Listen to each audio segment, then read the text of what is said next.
Hello everyone. आज हम देखेंगे क्वेश्चन नंबर 11 से लेकर 15 तक। आज हम 9.1 एक्सरसाइज को इसी एक ही वीडियो में फिनिश करेंगे सारे सवालों को।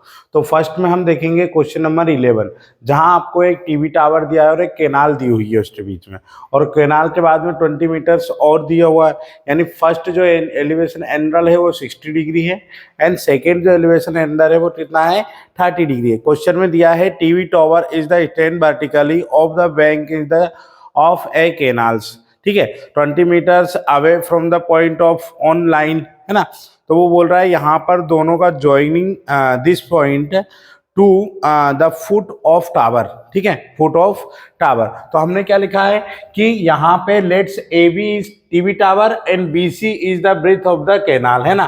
तो बी सी क्या है, केनाल की दी हुई है हमें। तो हम क्या लेंगे, इन ट्राइंगल पहले हम छोटा वाला ट्राइंगल लेंगे ए बी सी, जिसमें हमको थीटा यानी एंगल जो दिया है वो 60 डिग्री दिया हुआ है, और ए बी ये हमारा टीवी टावर है, ये बी सी हुआ। ठीक है, तो यहाँ पे लिखेंगे 10 60 बाय ए बी यानी परपेंडिकुलर यानी A B upon B C आ जाएगा। ठीक है, अब यहाँ पे 10 30 की भी हाफ कर लूंगा मैं यहीं से।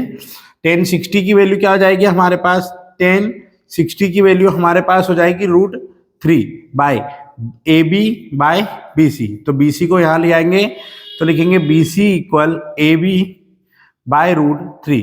तो ये हमारे पास पहली डिग्री फाइंड आउट हो गई। ठीक है, बी सी की वैल्यू। अब इसी प्रकार से हम लिखेंगे इन ट्राइंगल ए बी और डी में, है ना, ए बी और D, in triangle A B और डी लिखेंगे। अब इसमें थीटा इक्वल कितना है, 30 डिग्री। तो लिखेंगे 10 30 इक्वल ए बी, है ना, बाय कितना आ जाएगा, B C plus C D. तो लिखेंगे B C plus C D. ठीक है, दोनों में यहाँ पे 10 30 की वैल्यू क्या होती है, 1/√3 हो जाएगी, और ए बी का ए बी आ जाएगा, बी सी की वैल्यू क्या होती है, A B upon √3 plus C D. तो सी डी में क्रॉस मल्टीप्लाई कर देंगे, और सी डी हमारा क्या है, सी डी को भी आप लिख सकते हो चाहो तो। ठीक है, तो यहाँ लिखेंगे 1/√3 equal A B, cross multiply करेंगे ए बी का, तो ए बी √3 यहाँ भी आ जाएगा, है ना, ए बी √3 और A B plus C D √3 इस टाइप में आ जाएगा। भाई मैंने डायरेक्ट मल्टीप्लाई कर दिया, इसका √3 का मल्टीप्लाई सी डी में बाय √3 आया, √3 को ऊपर ले गए, ऊपर डिनोमिनेटर डालेंगे, दोनों का मल्टीप्लाई आ जाएगा, डायरेक्ट ये स्टेप आ जाएगी। ठीक है, तो यहाँ पे हम क्या करेंगे, दोनों और √3 दिया है, यदि आप कॉमन लेना चाहे कॉमन या क्रॉस मल्टीप्लाई कर लो।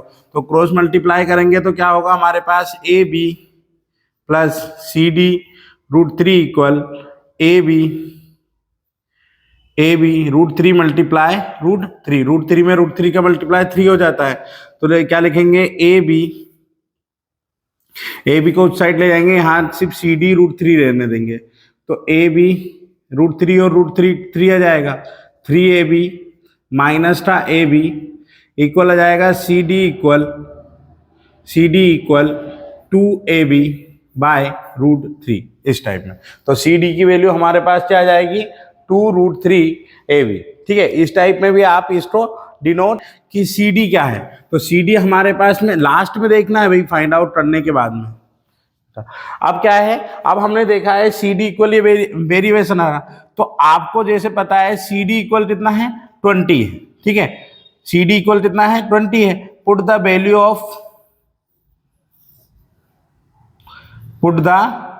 वैल्यू, तो यहाँ पे वैल्यू पुट करेंगे, सी डी यानी 20 इक्वल क्या आ जाएगा, 2ab बाई कितना आ जाएगा, √3। अब क्रॉस मल्टीप्लाई कर दो, 20√3 इक्वल ए बी, और ए बी के मल्टीप्लाई में तो यहाँ डिवाइड में जाए, 20 से कैंसिल कर दो 10, तो आ जाएगा 10√3 इक्वल ए बी, यानी ए बी की वैल्यू आपके पास यहाँ पे 10√3 हो जाएगा फाइंड आउट। ये लास्ट में कर लेना भाई, है ना, यहाँ पे वैल्यू रखोगे बहुत कंफ्यूजिंग होता है, तो आप इसको इस तरह से प्रूव करके भी कर सकते हो। ये होगा हमारा क्वेश्चन नंबर कौन सा, 11, जिसमें हमारा आंसर क्या आ रहा है, 10√3। आप चाहो तो √3 यहां से क्लोज भी कर सकते हो।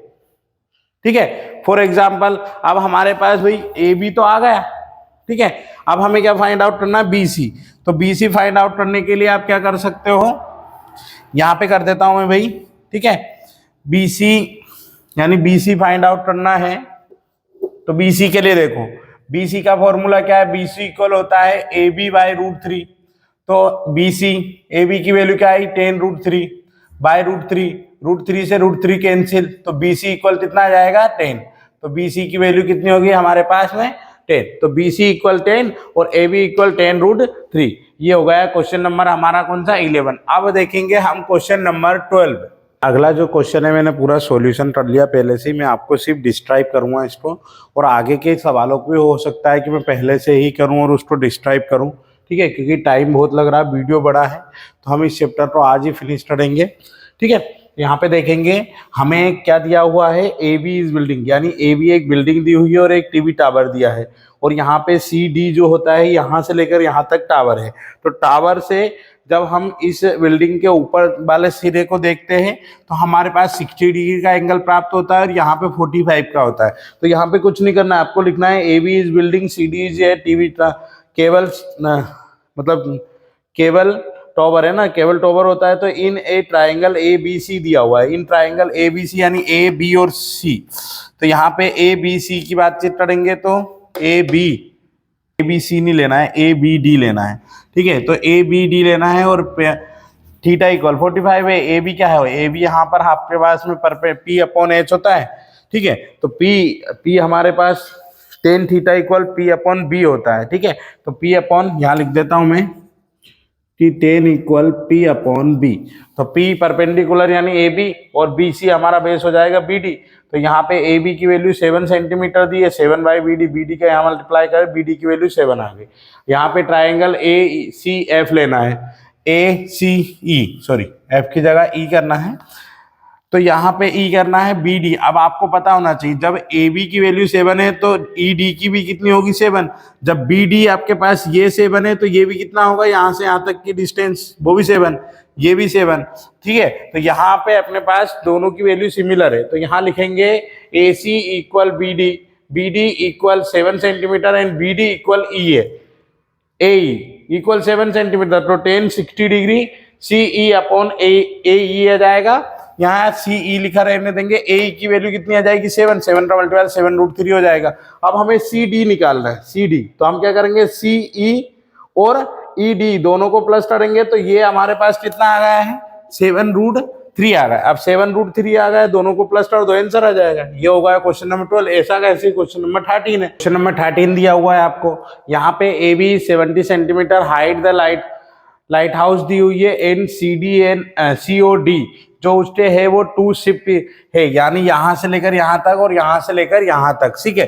2 शिप है, यानी एक शिप यहाँ पे और एक शिप यहाँ पे, दोनों के लिए डिस्टेंस दिया हुआ है, दोनों यहाँ से देख रहे हैं भाई। तो मान लीजिए यहाँ पे दोनों का ट्राइंगल जो है, यहाँ पे लाइट हाउस है ना, लाइट हाउस पे यहाँ से कोई व्यक्ति यदि देख रहा है, मान लीजिए फॉर एग्जाम्पल, तो यहाँ पे आपके लिए जो थीटा रहेगा वो कितना डिग्री है, एक है 45 और एक हमको दिया है 30 डिग्री। तो यहाँ पे हम लिखेंगे 10, पहले ट्राइंगल ABC ले रहे हैं तो पहले लिखेंगे थीटा इक्वल कितना जाएगा 45 डिग्री, ठीक है। और AB इक्वल हमारे पास फाइंड आउट है 75। तो यहाँ पे लिखने हैं 10 45 इक्वल AB, यानी परपेंडिकुलर अपॉन क्या होता है बेस, बेस हमारे पास क्या है BC हो जाएगा। तो इसकी वैल्यू 1 होती है, AB 75 है अपॉन BC आ जाएगा, तो BC की वैल्यू क्या हो जाएगी हमारे पास 75। तो BC इक्वल कितना होगा सर, सेम टू सेम सवाल भाई। क्वेश्चन नंबर किसकी तरह है 12 13, और दोनों इंपॉर्टेंट है भाई, 12 13 इंपॉर्टेंट है। यदि आप एलिवेशन मेथड और डिस्प्लेसमेंट मेथड दोनों देखते हैं तो एलिवेशन मेथड में क्वेश्चन नंबर 10 से ऊपर हो जाता है, क्वेश्चन नंबर 10 के बाद में सब एक्सप्रेशन मेथड चलते हैं। BC equal 75 centimetre metre, sorry, ठीक है, मीटर दिया हुआ है। अब हमें करना है इन ट्राइंगल क्या जाएगा, इन ट्राइंगल AB और D, in triangle ABD theta कितना दिया है 60, वही हमारे पास AB इक्वल 75 दिया हुआ है पहले से ही, ठीक है। और BC की वैल्यू भी दी हुई है, BC की वैल्यू कितनी है हमारे पास, BC इक्वल हमने 75 भी फाइंड आउट करा है। तो यहाँ हम क्या करेंगे, लिखेंगे 30 डिग्री इक्वल कितना जाएगा AB अपॉन कितना लिखेंगे BD लिखेंगे। अब BD लिखने के लिए रूट, यानी ये आ जाएगा 1/√3 इक्वल बी 75 इक्वल कितना जाएगा बी डी। बी डी को लिखने के लिए बी सी प्लस क्या आएगा सी डी आएगा। तो यहाँ पे लिखेंगे क्रॉस मल्टीप्लाई कर दो तो क्या आ जाएगा बी सी की वैल्यू क्या है बी सी की वैल्यू क्या है बी सी की वैल्यू हमारे पास 75। तो 75 प्लस सी डी इक्वल 75√3। तो ये 75 को उधर ले जाएंगे सी इधर लिखता हूं भाई सी डी यहाँ लिखा रहने देंगे। सी डी के बाद में 75 को उस साइड ले जाएंगे तो क्या आ जाएगा 75√3 माइनस का 75 कॉमन लेंगे 3 माइनस का 1 इक्वल सी डी। तो ये हमारे पास क्या हो जाएगा आंसर। ये हमारे पास क्या हो जाएगा आंसर। ये होगा 13 नंबर क्वेश्चन नंबर 13। देखो सेम टू सेम है बस संख्या का डिफरेंट है अलग अलग। ठीक है ट्राइंगल फर्स्ट लेना है सेकंड लेना है सॉल्यूशन। क्वेश्चन नंबर 3 ही सवाल देखेंगे। अगला सवाल में